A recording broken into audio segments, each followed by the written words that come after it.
ഞാൻ പറഞ്ഞാൽ ഇപ്പം നമുക്കറിയാം, ഇപ്പം മുനമ്പത്തൊരു പ്രശ്നം നടക്കുന്നുണ്ട്. മുനമ്പങ്ങളൊക്കെ നല്ല ചർച്ചാ വിഷയം നടക്കുന്നതാണ്. എന്താ അതിൻ്റെ സ്ഥിതി? മുനമ്പത്ത് എന്താ ഉള്ളത്? ചെറായി.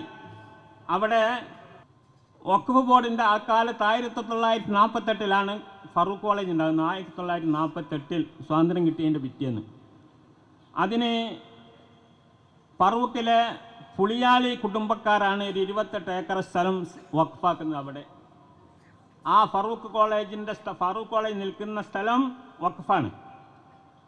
അത് കൊടുത്ത്, കാരണം മലബാറിൽ മുസ്ലിങ്ങൾക്ക് പ്രത്യേകിച്ച് പിന്നോക്ക സമുദായം നിൽക്കുന്ന, വിദ്യാഭ്യാസപരമായി പിന്നോക്കം നിൽക്കുന്ന ഈ വിഭാഗത്തിനെ ഉയർത്തിക്കൊണ്ടുവരാൻ വേണ്ടി നേതാക്കൾ, ബാഫക്കി തങ്ങൾ അടക്കമുള്ള നേതാക്കൾ ഇറങ്ങിയതിൻ്റെ ഫലമായി കൊണ്ട് തന്നെയാണ് ഇതുണ്ടാവുന്നത്. ഏത് ഫറൂഖ് കോളേജ് ഉണ്ടാവുന്നത്. ആ ഫറൂഖ് കോളേജിന് പിന്നീട് ഒരുപാട് ആൾക്കാർ സ്ഥലം വഖഫ് കൊടുത്തു. വഖഫ് കൊടുത്ത് ഒരുപാട് ആൾക്കാർ കൊടുത്തിട്ടുണ്ട്. ഇവിടെ നാട്ടിലും അവിടെയൊക്കെ പല സ്ഥലത്തും കൊടുത്തിട്ടുണ്ട്. അത് കൊടുത്തതിന് ശേഷം ഇപ്പം പ്രശ്നമായി നിൽക്കുന്ന സ്ഥലമുണ്ടല്ലോ മുനമ്പത്ത്, ചെറായി വഖഫ് 1950 അതായത് സ്ഥാപനം ഉണ്ടാക്കി 2ാമത്തെ കൊല്ലാണ് ഉണ്ടാക്കുന്ന വഖഫ് ചെയ്യുന്നത്. എവിടെ? മുനമ്പത്തെ വഖഫ്. സിദ്ദീഖ് സേട്ട് എന്ന് പറയുന്ന ഒരാളാണ് അത് വഖഫാക്കുന്നത്. സിദ്ദീഖ് സേട്ട്. സാന്ദർഭികമായി പറയാണ്, അവിടെ ഇപ്പം എന്തൊക്കെ പ്രശ്നങ്ങൾ നടക്കുന്നുണ്ട്. ആ പ്രശ്നം എന്താണെന്ന് നമ്മൾ മനസ്സിലാക്കണമല്ലോ. രാഷ്ട്രീയക്കാർക്ക് അതിന് വേറൊരു കാഴ്ചപ്പാടുണ്ടാവും, എല്ലാ പാർട്ടികൾക്കും ഓരോ കാഴ്ചപ്പാടുണ്ടാവും. എന്നാൽ അഹ്ലു സുന്നത്ത് വൽ ജമാഅത്തിൻ്റെയും അതുപോലെ സമസ്തയ്ക്കും അതിൻ്റെ കാഴ്ചപ്പാടുണ്ട്. അത് വഖഫ് ഭൂമിയാണ്. 440 ഏക്കർ, 440 ഏക്കർ, 404 ഏക്കർ അല്ല 404 ഏക്കർ, 404 ഏക്കർ .76 ഇതാണ് വഖഫ് ഭൂമി. സേട്ട് വഖഫാക്കിയതാണ്. അതിൽ നിന്ന് വരുമാനമെടുത്തുകൊണ്ട് നടത്താനാണ് വഖഫാക്കിയിട്ടുള്ളത്. വഖഫ് എന്ന് പറഞ്ഞാൽ നമുക്കറിയാം, വഖഫ് എന്ന് പറഞ്ഞാൽ അത് അള്ളാഹുവിൻ്റെ സ്വത്താണ്. അത് സ്ഥിരമായി കൊണ്ട് അതിൻ്റെ വരുമാനം കിട്ടുകയും മുതൽ നശിക്കാതിരിക്കുകയും ചെയ്യുന്ന സാധനമാണ് വഖഫാക്കേണ്ടത്. തടി നിലനിൽക്കെ അനുഭവം എടുക്കാൻ പറ്റുന്ന സാധനങ്ങളാണ് വഖഫാക്കേണ്ടത്. ഇപ്പം മൈത്തിരി വഖഫാക്കാൻ പറ്റൂല, അത് വെളിച്ചെണ്ണ വഖഫാക്കാൻ പറ്റൂല, അതൊക്കെ നശിച്ചു പോകുന്ന സാധനങ്ങളാണ്.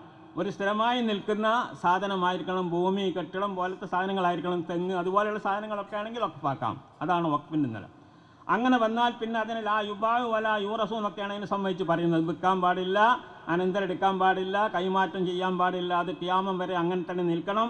ആ വഖഫ് ചെയ്ത ആൾ എന്താണോ അതിനെ ഉദ്ദേശിച്ചിരിക്കുന്ന ആ ഉദ്ദേശം മാത്രമേ എന്താ ചെയ്യാൻ പാടുള്ളൂ. ആ ഉദ്ദേശത്തിന് മാത്രമേ ചെലവാക്കാൻ പാടുള്ളൂ എന്നുള്ളതാണ് അതിൻ്റെ നിയമം. അത് ശറഇൻ്റെ നിയമമാണ്. റസൂലുള്ളാഹി സ്വല്ലല്ലാഹു അലൈഹി വസല്ലം തങ്ങളുടെ കാലത്ത് വഖഫാക്കിക്കൊണ്ട് വെച്ച നിയമമാണ്. ആ നിയമത്തിനൊന്നും ഒരു വ്യത്യാസമില്ല. ശറഇല എല്ലാവരും അംഗീകരിക്കുന്ന നിയമമാണ്. ഈ വഖഫ് ഞാൻ ചുരുക്കി പറയാണ്, വാർത്തകളൊക്കെ നിങ്ങൾ വായിക്കുന്നും കേൾക്കുന്നുണ്ടായിരിക്കും. ഈ വഖഫ് ഫറൂഖ് കോളേജ് നടത്തുന്നത് ഇപ്പം വഹാബികളെ കയ്യിലാണ് ഫറൂഖ് കോളേജ്. അതാണ് ഇപ്പോൾ പറയാൻ കാരണം. അവരാണ് ഇത് വിറ്റത്. കുറേ കയ്യേറിപ്പോയ ആൾക്കാർ, അതിൻ്റെ അടുത്തൊക്കെയുള്ള കുറേ സ്ഥലങ്ങൾ ഒക്കെ കയ്യേറിയ കൂട്ടത്തിൽ കുറേ കയ്യേറി. ഇവരാരും അങ്ങോട്ട് പോയി നോക്കൂല. ഇവരൊക്കെ വലിയ ശുചായികളല്ലേ കമ്മിറ്റിക്കാർ. അവരെന്നിട്ട് എന്താക്കിയെന്ന് ചോദിച്ചാൽ, ഒരു വക്കീലിന് വിൽക്കാനുള്ള അധികാരം കൊടുത്തു. അദ്ദേഹം എന്താക്കി, അതൊക്കെ കിട്ടിയവർ കുറേ വിറ്റു, കുറേ അയാളും ഉണ്ടാക്കി എടുത്തു. അങ്ങനെ എന്താക്കി അത് നശിച്ചു പോയി.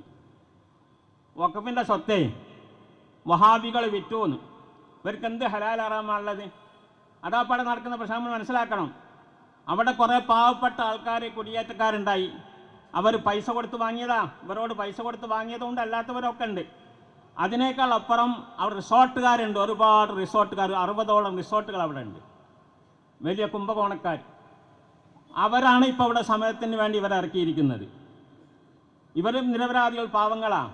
ആ കുടിയേറിയ ആൾക്കാർ പാവങ്ങൾ, നിരപരാധികളാണ്. കുറേ അവർ പൈസ കൊടുത്ത് വാങ്ങിയ സ്വത്ത് നല്ല സ്വത്താണെന്ന് എനിക്ക് വാങ്ങിയതാണ്. ചിലരൊക്കെ അതൊക്കെ മറ്റു പലരും കയറി കൂടിയതല്ലേ എന്നുള്ള നിലയ്ക്ക് കയറി കൂടിയതാണ്. ഈ ഒരു വസ്തു വഖഫ് സ്വത്താണെന്ന കാര്യത്തിൽ ഒരു തർക്കമില്ല.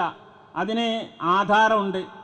അതിൻ്റെ ആധാരത്തിൽ ആദ്യത്തിൽ തന്നെ പറഞ്ഞിരിക്കുന്നു, ഇത് വഖഫാക്കിയിരിക്കുന്നു എന്നാണ് പറഞ്ഞിരിക്കുന്നത്. എൻ്റെയും എൻ്റെ കുടുംബത്തിൻ്റെയും പരലോക ഗുണത്തിന് വേണ്ടി വഖഫാക്കിയെന്ന് ആവർത്തിച്ച് വീണ്ടും പറയുന്നുണ്ട്. വഖഫ് ആധാരത്തിൽ വഖഫ് എന്ന് എഴുതിയിരിക്കുന്ന അർത്ഥം ആർക്ക് പരിശോധിച്ചാലും അറിയാം. ഞാനത് പരിശോധിച്ചതാണ്. വഖഫ് എന്ന് 2 വട്ടം എഴുതിയിട്ടുണ്ട് അതിൽ. അങ്ങനത്തെ വഖഫ് ആധാരമുള്ളതാണ് ഈ വഖഫ് സ്വത്ത്. എങ്ങനെ വിൽക്കുക? വഹാബിയൊക്കെ വിൽക്കുക. ദീൻ പൊളിക്കുന്ന വഹാബികൾക്ക് അത് വിൽക്കുക. അവർ വിറ്റതാ. മറുപടി പറയണം വഹാബികൾ. എന്നിട്ട് ഇവിടെ നിന്ന് കുതിര കളിപ്പിക്കുക. ഇവിടെ ഇപ്പോൾ രാഷ്ട്രീയക്കാർ അവിടെ ചെന്ന് നോക്കി പറഞ്ഞാൽ കുറേ വോട്ട് അവിടെ ഉണ്ടാവുമല്ലോ, 10-600 വീട്ടുണ്ടാവും, കുറേ വോട്ടുണ്ടാവും.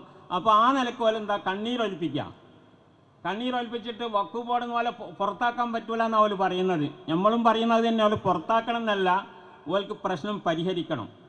അവരങ്ങോട്ട് ഇറക്കി വിട്ടാൽ അവർ റോട്ടിലേക്ക് പോകാനൊന്നും പറ്റൂല, അവർ പരിഹരിക്കണം. അതിനെന്ത് വേണമെന്ന് ചോദിച്ചാൽ ഈ കോളേജ് കമ്മിറ്റിൻ്റെ വഹാബികളുണ്ടല്ലോ, ആ വഹാബികളോട് അതിൻ്റെ നഷ്ടപരിഹാരം വാങ്ങിക്കൊടുത്തുകൊണ്ട് വേറെ സ്ഥലത്ത് എന്താക്കണം, കുടിയിരുത്തണവരെ വഖഫ് ഭൂമി ഒഴിഞ്ഞു കൊടുക്കണം. വഖഫ് ഭൂമി ഒഴിഞ്ഞു കൊടുക്കണ്ടേ? കാരണം അത് വഖഫല്ല, വിൽക്കാൻ പറ്റില്ലല്ലോ. അത് ഇവർക്ക് പറഞ്ഞാൽ മനസ്സിലാവുമല്ലോ, അവിടെ കുടിയിരിക്കുന്ന കുടിയന്മാർക്ക് പറഞ്ഞാൽ മനസ്സിലാവും.